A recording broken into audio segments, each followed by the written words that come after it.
Guys, ito pala guys, naki-birthday lang po kami. Sinama kami nila madam, tas kapatid niya. Yan pala si madam guys, may nakatabi. May tundong sa ulo ng kulay white.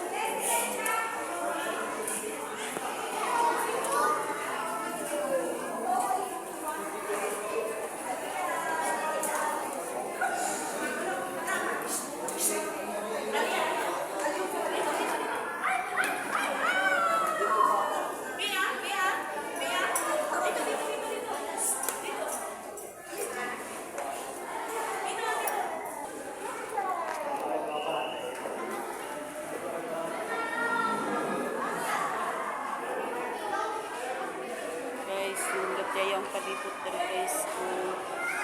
Guys, ano ma-expose nyo ni guys. Nundot kayo siya guys. Ang ganda ng paligid guys. Sa kasama yung madam namin guys. Hinintay ko na lang yung kasama ko guys. Yung tatlo. Kasi naiwan na overloading kami sa elevator.